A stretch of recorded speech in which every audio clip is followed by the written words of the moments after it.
আমাৰ বিৰোধী ঐক্য মঞ্চৰ কিছুমান দলৰ কৰ্মকৰ্তা মানে নেতা কৰ্মীয়ে আলোচনা কৰা শুনিছোঁ যে কমিউনিষ্ট পাৰ্টিক বা বিশেষকৈ CPI আসন দি কি লাভটো আছে, তেওঁলোকক আসন দি সমষ্টিটো হেৰুৱাৰ কাৰণে কিয় চেষ্টা কৰা হয়, এই ধৰণৰ আলোচনা হৈছে। গতিকে এইবিলাক কথাত আমি ক্ষোভিত হৈছোঁ। আচলতে এই নিৰ্বাচনত আচলতে আমাৰ পাৰ্টি জাতীয় পৰিষদৰ যিটো নিৰ্দেশনা বা পৰামৰ্শ, জাতীয় পৰিষদৰ সভা যোৱা জানুৱাৰী মাহৰ 19 তাৰিখৰ পৰা 21 তাৰিখলৈকে হৈছে খাম্মামত। তাতো এটা নিৰ্দেশনা দিছে যে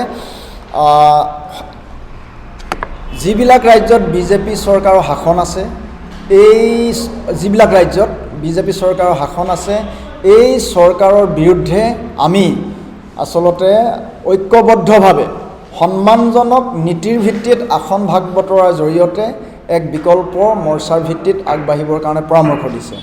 গতিকে তেনে প্ৰেক্ষাপটত আমি অসমত যিহেতু বিজেপি মৰ্চাৰ চৰকাৰ আছে, এই চৰকাৰক আমি ক্ষমতাৰ পৰা আঁতৰ কৰিবৰ কাৰণে আমি ঐক্যবদ্ধভাৱে আগবাঢ়িছোঁ। যোৱা সময়ছোৱাত আগবাঢ়ি যাওঁতে আমাৰ তৰফৰ পৰা যোৱা 2 জানুৱাৰীত কংগ্ৰেছৰ তৰফৰ পৰা আমাক বিচাৰিছিল যে আপোনালোকে কোন কোন সমষ্টিত নিৰ্বাচন খেলিব বিচাৰে।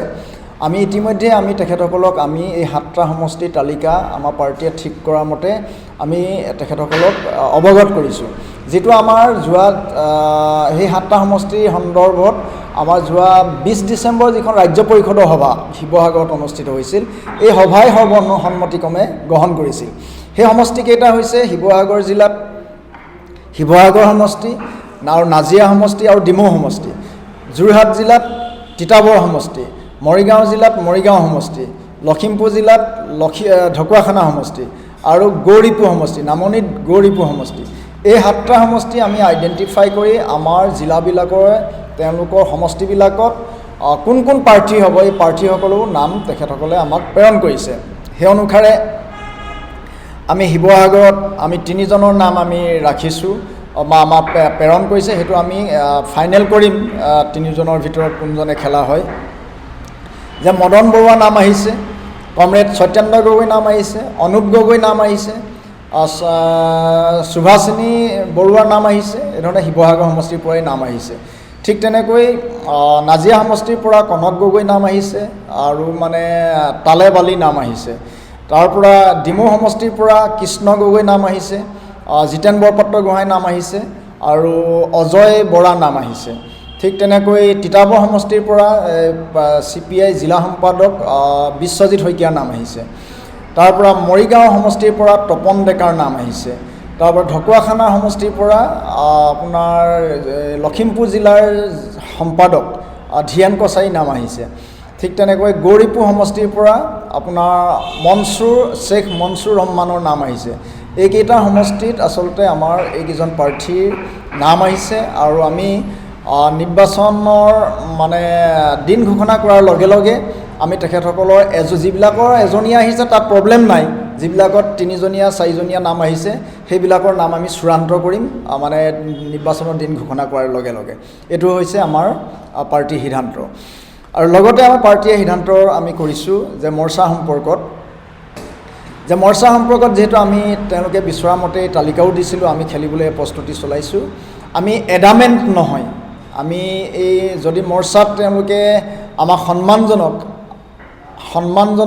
নীতিৰ ভিত্তিক আসন ভাগ বতৰা হয়, তেতিয়াহ'লে আমি 7টাৰ পৰা হয়তো অলপ হ্ৰাস কৰিবলগীয়াও পৰিস্থিতি আহিব পাৰে।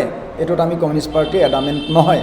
কিন্তু কথা হ'ল আমি যি ধৰণৰ কথা বাৰ্তা শুনি আছোঁ, বিৰোধী মৰ্চাৰ মাজত যি ধৰণৰ কথা বাৰ্তাখিনি আমি শুনি আছোঁ, তেনে প্ৰেক্ষাপটত আমি ভাবিছোঁ যে আমি 7টাতেই আমি কণ্টেষ্ট কৰিব লাগিব আৰু বাকী 119টাত আমি বিৰোধী দলৰ যিবিলাক কেণ্ডিডেট থাকিব তেখেতসকলক আমি মানে সমৰ্থন কৰিবলৈ আমি অসমবাসী ৰাইজক আমি আহ্বান জনাইছোঁ। এতিয়া কথাটো হ'ল যে কমিউনিষ্ট পাৰ্টিক আণ্ডাৰমাইন কৰা হৈছে, মানে বিশেষকৈ CPI এইবাৰ আপোনালোকে জানে যে CPI এইবাৰ 100 বৰ্ষৰ আমি সামৰণি অনুষ্ঠান সম্পন্ন কৰিছোঁ, 100 বছৰ সম্পূৰ্ণ কৰিছোঁ। কমিউনিষ্ট পাৰ্টি এটা গ্ল'ৰিয়াছ হিষ্ট্ৰী আছে, গৌৰৱময় ইতিহাস আছে। ভাৰতৰ স্বাধীনতা আন্দোলনত কমিউনিষ্ট পাৰ্টিৰ অৰিহণা আছিল। কমিউনিষ্ট পাৰ্টিয়ে নৱভাৰত নিৰ্মাণ কৰাৰ ক্ষেত্ৰতো আমাৰ ভূমিকা আছিল।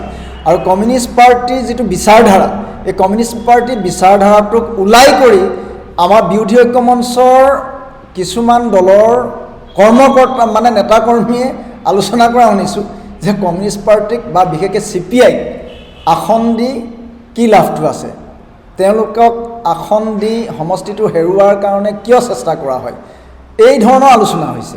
গতিকে এইবিলাক কথাত আমি ক্ষোভিত হৈছোঁ। আচলতে এইবিলাক কথাত ক্ষোভিত হৈছোঁ আমি। কমিউনিষ্ট পাৰ্টিয়ে যথেষ্ট ত্যাগ কৰা হৈছে। 2024 চনৰ নিৰ্বাচনত আমি ত্যাগ কৰিছোঁ, 2021 চনৰ নিৰ্বাচনত আমি ত্যাগ কৰিছোঁ, আৰু অকল আমাৰ অসমতে ত্যাগ নহয়, আমাৰ যিবিলাক ৰাজ্যত আমাৰ শক্তিশালী বেছ আছে, আপুনি দক্ষিণ ভাৰতৰ কথা যদি কয়, তেলেংগানাৰ কথা যদি কয়, অন্ধ্ৰপ্ৰদেশৰ কথা যদি কয়, বিহাৰৰ কথা যদি কয়, আমি যথেষ্ট ত্যাগ কৰিছোঁ এই মৰ্চাৰ ক্ষেত্ৰত। এই ত্যাগৰ পিছত আৰু যিটো ৰেছপন্ড, এই ৰেছপন্ডটো একেবাৰে মানে যুক্তিসংগত নহয়, গ্ৰহণ কৰিবলগীয়া নহয়।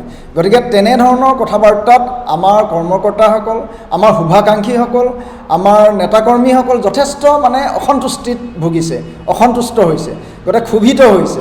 আৰু সেয়েহে আমি আচলতে যোৱাকালি যিখন আমাৰ কাৰ্যনিৰ্বাহকত একেবাৰে বিস্তৃতভাৱে এই কথাবোৰ আলোচনা হৈছে, কি ধৰণৰ আমাৰ সম্পৰ্কত আলোচনা হৈছে, কি ধৰণৰ কথা বাৰ্তা চলিছে, এইবিলাকত আচলতে আমি গোটেই বিস্তৃতভাৱে আলোচনা কৰি সিদ্ধান্তত উপনীত হৈছোঁ যে আমি 7টা সমষ্টিত আমি কেণ্ডিডেট দিবৰ কাৰণে আগবাঢ়িছোঁ।